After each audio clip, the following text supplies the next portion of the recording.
Good morning to all.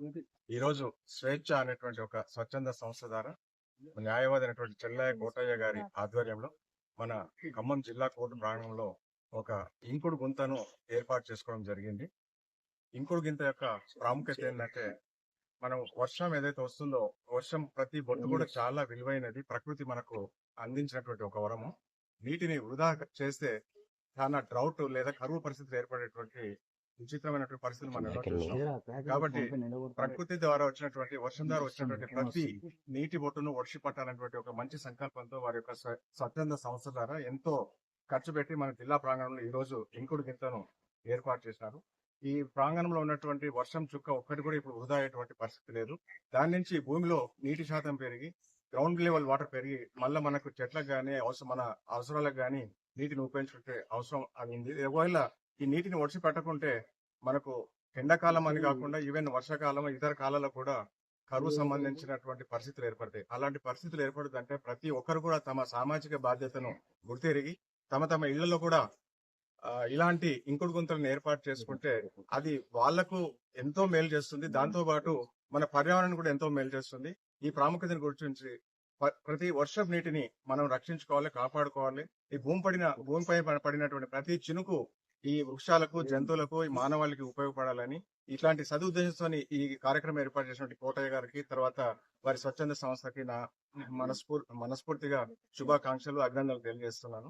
జై చెల్ల కోటయ్య, స్వేచ్ఛ ఎన్జిఓ ఫౌండర్ అండ్ సెక్రటరీ, ప్రముఖ న్యాయవాదిని.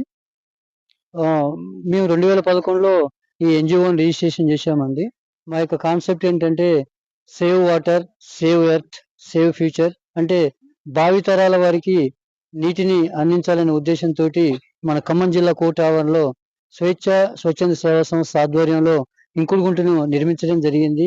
ప్రస్తుతం భారతదేశంలోను మన తెలంగాణలోను చాలా ఏరియాలలో కూడా నీటి ఎద్దడి ఎక్కువగా ఉంది. కాబట్టి ప్రతి ఒక్క మనిషి జీవించాలంటే జీవకోటి మనుగడకు జలమే చాలా ఇంపార్టెంట్. జలం లేకపోతే జీవకోటి మనుగడ అనేది ఉండదు. మన పూర్వీకులు కూడా, మన ముత్తాతలు, తాతలందరూ కూడా ఫస్ట్ మన యొక్క జీవన విధానం అనేది నదీ పరివాహక ప్రాంతాల్లో ప్రారంభమైంది. మొహంజదారో, హరప్ప, సింధు నాగరికత అలా అన్ని ప్రాంతాలలో ప్రారంభమైంది మన పూర్వీకుల నుంచి. ఎందుకు అక్కడ ఏర్పాటు చేసుకున్నామంటే, అక్కడ నదీ పరివాహక ప్రాంతాల్లో జలం అనేది ఉంటుంది. మన జీవకోటి, సమస్త జీవకోటి మనుగడకు జలమే ఇంపార్టెంట్. కాబట్టి ఆ నదీ పరివాహక ప్రాంతాలు మనం జీవన విధానం అనేది ఏర్పాటు చేసుకున్నాము. తర్వాత కాలక్రమేణా కూడా ఈ యొక్క గ్రామాలు, పట్టణాలు తర్వాత ఈ విధంగా ఏర్పాటు అవుతూ వచ్చింది. దీన్ని మనం ప్రతినిత్యం చూస్తూనే ఉన్నాము. అన్ని కూడా మనకు తెలిసిన విషయాలే. మార్నింగ్ బ్రష్ చేసుకునేటప్పుడు కానీ, ఇంట్లో మన కుటుంబ సభ్యులు బట్టలు వాష్ చేసేటప్పుడు కానీ, అంటు తోముకునేటప్పుడు కానీ, తర్వాత మనం బైక్స్ కూడా ఆ విధంగానే కడుగుతూ ఉంటాం. అంటే దీనివల్ల ఏమవుతుందంటే నీరు కూడా చాలా వృధా అయిపోతుంది. తర్వాత వర్షపు నీరు కూడా మొత్తం కూడా కాలువల ద్వారా, నదుల ద్వారా, సముద్రాలలో కలిసిపోయి నీటి దుర్వినియోగం అనేది జరిగిపోతుంది. కాబట్టి మనందరం ప్రతి ఒక్కరు కూడా ప్రతి ఇంట్లో కూడా, తర్వాత పబ్లిక్ ప్లేసులలో కూడా అన్నిట్లో కూడా ఇంకుడు గుంటలు నిర్మించుకోవడం వలన గ్రౌండ్ వాటర్ లెవెల్ అనేది పెరుగుతున్నది. దాని వలన భావితరాల వారికి మనం నీటిని అందించి భావితరాలని మనం కాపాడటానికి అవకాశం ఉంటుంది. చిన్న ఎగ్జాంపుల్ అండి, మన ముందు ఉన్నటువంటి ఫుడ్ అంటే విటమిన్స్ కానీ, ఏది టొమాటో కానీ, డ్రై ఫ్రూట్, రకరకాల ఫుడ్ ఉంటుంది. కానీ మనిషి ఏం చేస్తాడు, సైకలాజికల్ గా అవి తిండు, వెళ్తాడు, డాక్టర్ని కలుస్తాడు. కలిస్తే ఆయన ఏం చేస్తాడు, బి కాంప్లెక్స్ పోటు ఏదో సంథింగ్ ఒక బలానికి టాబ్లెట్ రాస్తాడు.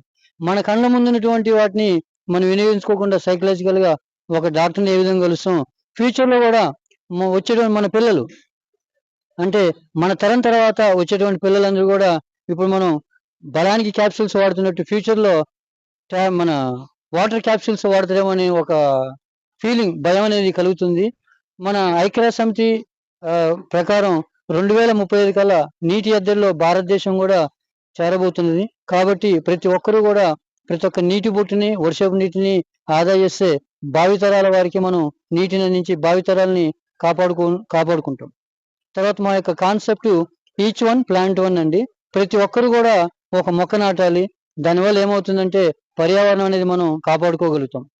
ఈ అవకాశం ఇచ్చినందుకు